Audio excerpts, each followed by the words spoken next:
ফফো ফো ফফো ফো টিভি ওচৰত বহি থকা হওক মোবাইলটো লৈ থকা হওক সকলো ফফো ফো হ'ল মানে ফুটুকাৰ ফেন একোৱেই নাই গৌৰৱ গগৈয়ে যিটো কৈছিলে সেইটোকে লাগি গ'ল নমস্কাৰ বন্ধু বান্ধৱীসকল কি খবৰ আপোনালোকৰ মোৰ বাৰু ভালে আৰু কালি বাৰু আপোনালোকে নিউজৰ আগত কিমান সময় বহিলে কওকচোন মই কিন্তু বহি থকা নাছিলো ফোন এটা লগাইছো আৰু ইটো ফোনত ভিডিঅ' কিবা কিবি এডিট কৰি তেনেকেই বহি থাকিলো বহি থকা নাই কামেই কৰি আছিলো আৰু জানুৱেই আগৰ পৰা যে এখন নাটক ফ্লপ হ'ব গতিকে গৌৰৱ গগৈয়ে যিখিনি কথা কৈছিলে সেইখিনিয়ে লাগিল নে নাই বাৰু কওকচোন আৰু মামাই বাৰু এটা কথা মন কৰিছেনে মামাৰ হুৱে বাৱে থকা 2-3জন মানে কি কৈছে জানেনে ফেচবুকৰ পৰা পোষ্টবিলাক ডিলিট কৰিছে ইয়াৰ অন্তৰালত কি আছে বাৰু মামাই সেইখিনি তেওঁলোকক সুধিব পাৰিবনে যে এই পোষ্টকেইটা কিয় ডিলিট কৰিলে কিন্তু এই পোষ্টটো ডিলিট কৰিছে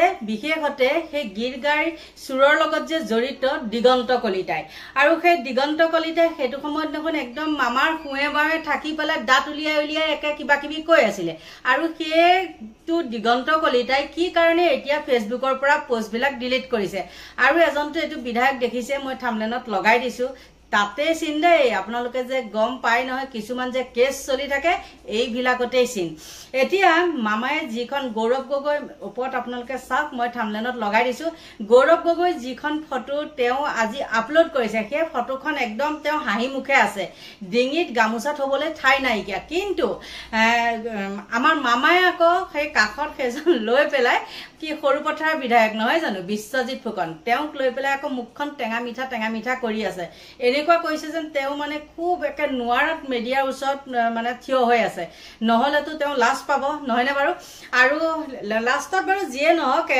SITয়ে তেওঁলোকক হেৰি দিলে সেইখন দিয়াৰ পিছত তেওঁলোকে বোলে সেই তদন্তৰ হেৰিখন ৰাজহুৱা নকৰা অন্তৰালত কি আছে মই এইখিনিতে ক'ব বিচাৰো যে কিছুমান আমাৰ নাটক যেতিয়া হেৰি কৰে ৰচনা কৰে সেই নাটকবিলাক সবে চাই কৰি লয় নহয় জানো কেতিয়া কিছুমানে ভাল পায় কিছুমানে বেয়া পায় আৰু বেয়া পালে নাটকবিলাক চাই লয় মানে কিমান মানুহে সেই নাটকখনক সমৰ্থন কৰে কিমান মানুহে নকৰে যদি কোনোবাই কয় আপত্তি কৰে যে এখন নাটক ভাল লগা নাই এখন নকৰো তেনেকুৱা নহয়নে কিন্তু মামায়ো এতিয়া আকৌ সেইখনকে কৰিছে এতিয়া মামায়ে দেখিছে সোশ্যাল মিডিয়াত এখন একদম দেখোন মানে তামাম কে হাংগামা হৈ আছে কিন্তু তেওঁ কি কৰি দিলে লগে কৈ দিলে যে এখন এতিয়া ৰাজহুৱা কৰা নহব আপোনালোকে নিজে ভাবকচোন সেইখন ৰাজহুৱা নকৰাৰ বাৰু কি কাৰণ আছে নিশ্চয় কাৰণ আছে যেনে কেনেকুৱা জানেনে সেইখন এডিট কৰিব লাগিব আমিতো ভিডিঅ' এটা বনাই একদম ডাইৰেক্ট দি নিদো নহয়নে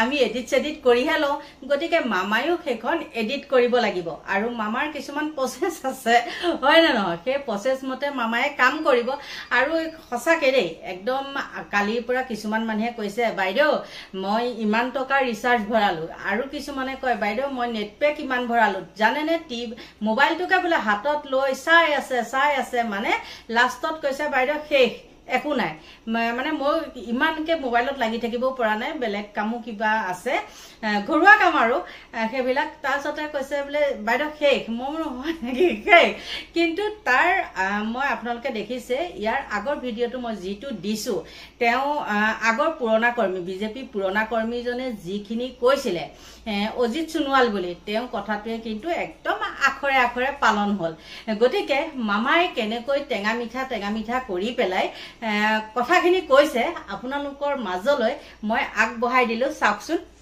মই জানাত 6 বজাত SITয়ে মোক সাক্ষাৎ কৰিব মোক প্ৰতিবেদনখন দিব 10 ছেপ্টেম্বৰ যেনেকৈ কৈছিলো আজি 10 ছেপ্টেম্বৰ তদন্ত আজি সামৰণিও কৰিব মই সিনেমা কৰিবৰ কাৰণেতো খোজা নাই গতিকে ৰিপৰ্টটো পঢ়িব লাগিব আপোনালোকে সিনেমা এখনৰ অপেক্ষা কৰি আছে মই তেনেকুৱা সিনেমা কৰিব খোজা নাই ৰিপৰ্টটো দিব চৰকাৰে সূক্ষ্মভাৱে ৰিপৰ্টটো পঢ়িব আৰু চৰকাৰে ৰিপৰ্টটো পঢ়ি যি ব্যৱস্থা ল'ব লাগে তাকে ল'ব যদি আপোনালোকে ভাবিছে যে প্ৰতিবেদন দিব মই এখন সাংবাদিক মাল কৰি এখন সিনেমা কৰিম আপোনালোকে ৰাতি টিভিত ডিবেট কৰিব টক শ্ব' পাতিব চৰকাৰ তেনেকে নচলে চৰকাৰ গাম্ভীৰ্যতাৰে চলে চৰকাৰ এটা প্ৰক্ৰিয়াৰ মাজেৰে চলে আৰু এইটো যিহেতু বহুত ডাঙৰ গোচৰ এটা আমি গোচৰটো যাতে কোনো পৰ্যায়তে তাক আমি এটা আকাংক্ষিত লক্ষ্যলৈ লৈ যাব পাৰো সেইকাৰণে আমি তাক প্ৰক্ৰিয়াৰ মাজেৰে আমি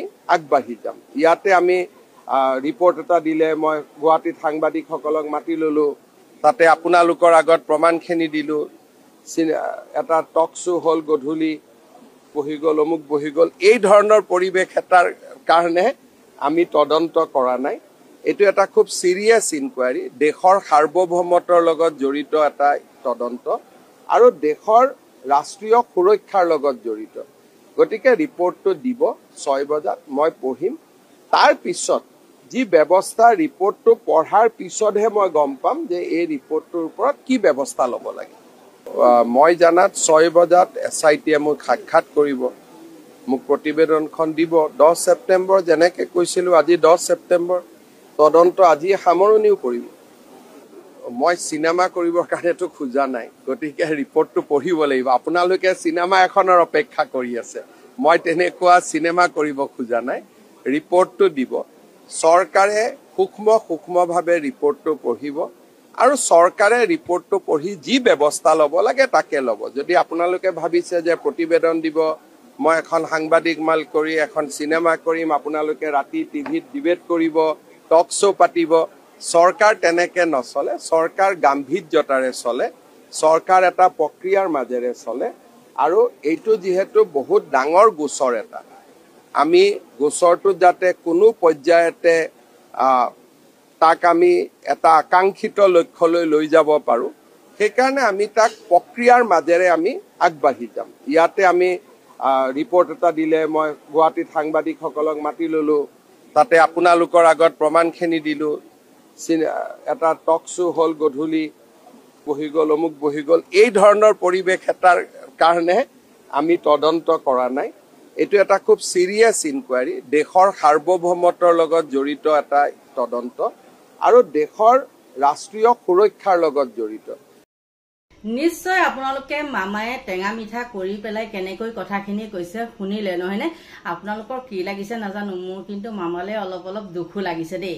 মোৰ বেয়া লাগিছে এইটো কাৰণে যে তেওঁ মুখ্যমন্ত্ৰী এজন হৈ ইমান এটা গোকাত ফাঁকি কথা কিছুমান এনেই গাত লেটিয়াই ল'বলৈ বাৰু কি দৰকাৰ পৰিছিলে, নহয়নে? য'ৰ মানুহ ত'ত থাকিব লাগে। তেওঁ সেই মুখ্যমন্ত্ৰী এজন হৈ পেলাই কিবা কিবি মানে ফাল্টু কিছুমান কামত লাগি থকাতকে তেওঁ নিজৰ কামবিলাক কৰক, হয়নে নহয়? আৰু এতিয়াতো তেওঁৰ কথা কেতিয়াবা সঁচা কলেওতো কোনেও বিশ্বাস নকৰিব, ফাঁকিৰাম বুলিয়ে কয় আৰু ফাঁকি বুলিয়ে কয়, আৰু কিমান যে কি কৈছে ফেচবুকখনত। আৰু তেওঁ ক'ব পাৰিব নেকি যে মই ফেচবুক নাচাওঁ? ফেচবুক যদি নাচায় তেওঁ ইমানখিনি জানে কেনেকৈ বাৰু? আৰু তেওঁ যিহেতু মানুহ ৰাখিছে, আৰু তেওঁ নাচাব পাৰে কিন্তু মানুহ ৰাখিছে, আৰু নোচোৱাকৈ থকাৰ কোনো কথাই নাই, গম পাইছে নে নাই? কাৰণ ইতিমধ্যে তেওঁ ফেচবুকত কিছুমান পোষ্ট দিছে আৰু সেই পোষ্টবিলাক কিছুমানে স্ক্ৰীনশ্বট মাৰি পেলাই মানে ছচিয়েল মিডিয়াত এৰিছে। গতিকে সঁচাকে দেই বৰ লাজৰ কথা হৈছে। গতিকে এইখিনিয়ে আৰু বেছিকেনো কি কৈ থাকিব আৰু, নহয়নে?